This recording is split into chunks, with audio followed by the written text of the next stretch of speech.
Para saudara dan saudari yang Tuhan cintai, selamat pagi dan selamat bertemu lagi dalam renungan harian dari Paroki Santo Petrus dan Paulus Argapura, edisi hari Rabu tanggal 6 Oktober 2021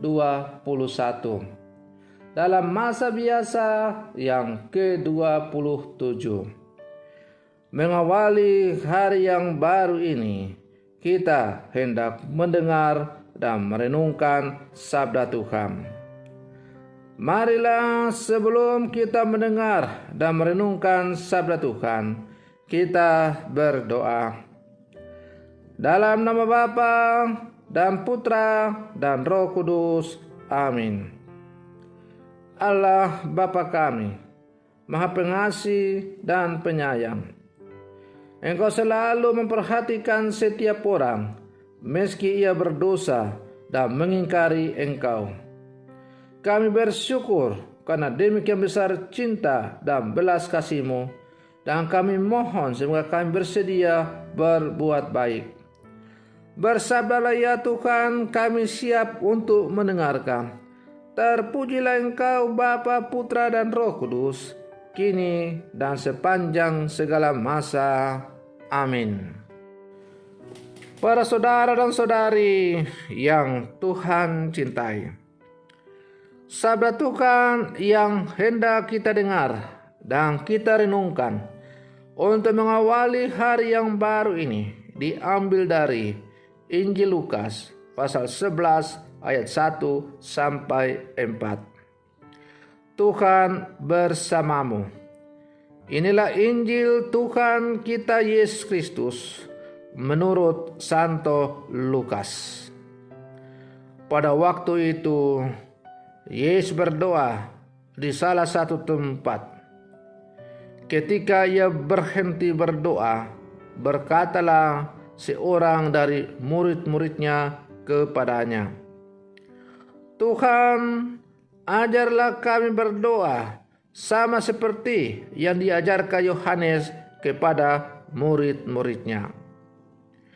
Jawab Yesus kepada mereka, "Apabila kamu berdoa, katakanlah, Bapa, dikuduskanlah namamu. Datanglah kerajaanmu. Berilah kami setiap hari makanan kami yang secukupnya. Dan ampunilah kami akan dosa kami, sebab kami pun mengampuni setiap orang yang bersalah kepada kami. Dan janganlah membawa kami ke dalam pencobaan." Demikianlah sabda Tuhan. Para saudara dan saudari yang Tuhan cintai, para murid meminta kepada Yesus agar Yesus mengajar mereka berdoa. Para murid juga bertanya kepada Yesus bagaimana mereka harus berdoa. "Tuhan, bagaimana cara berdoa yang baik? Ajarilah kami berdoa." Lalu Yesus mengajarkan kepada para muridnya doa Bapa kami.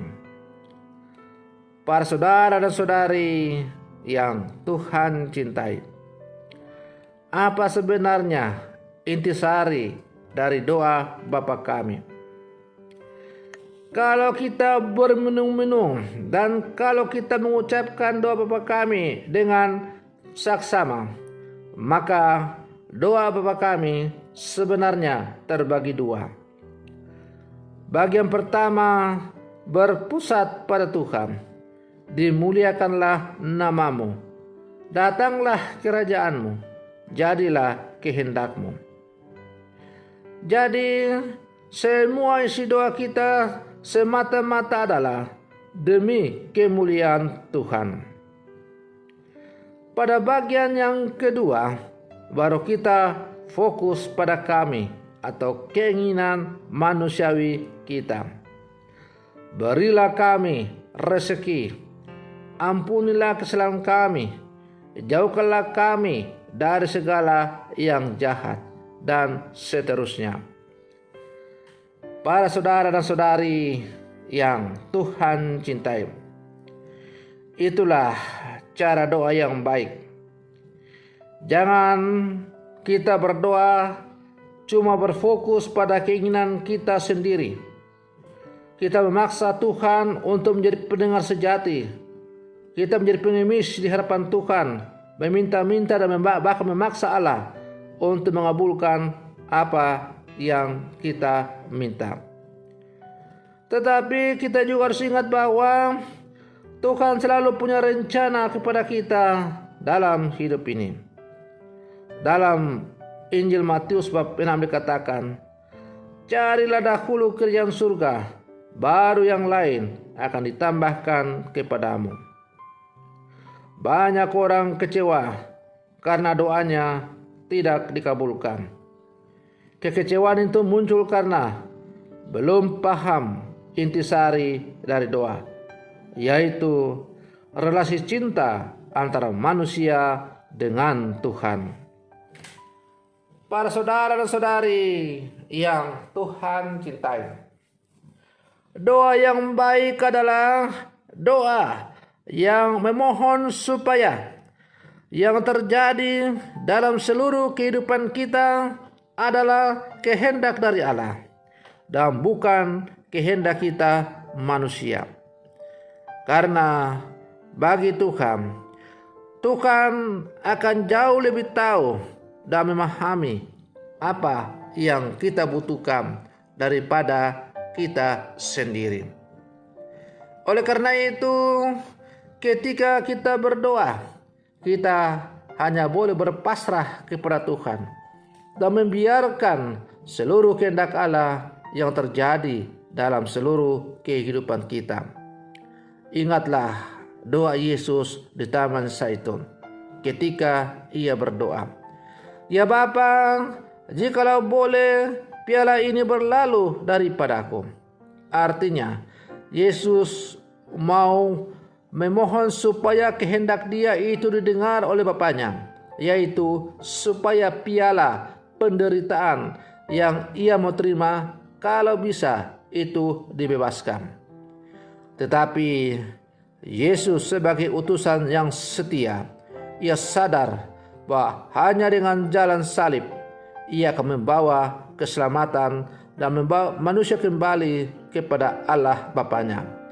Maka ia lalu menambahkan doanya, "Tetapi janganlah apa yang aku kehendaki, tetapi terjadilah saja apa yang Bapa kehendaki."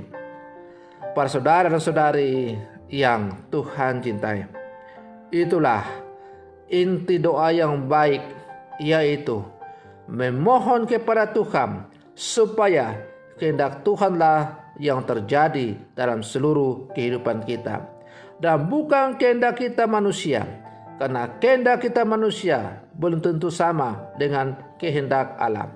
Dan kehendak yang paling terbaik yang akan membawa manusia kepada keselamatan ialah kehendak dari Allah itu sendiri.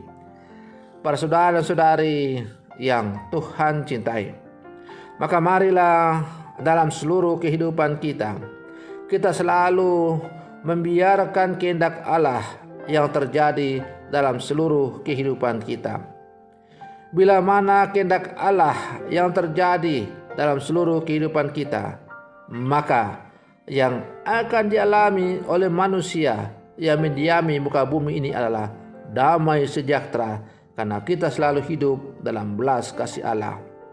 Semoga permenungan saya untuk mengawali hari yang baru ini semakin mengantar kita untuk menjadi manusia-manusia beriman yang selalu menjadikan kehendak Allah sebagai kehendak tertinggi yang terjadi dalam seluruh kehidupan kita. Semoga demikian. Selamat pagi. Tuhan Yesus memberkati.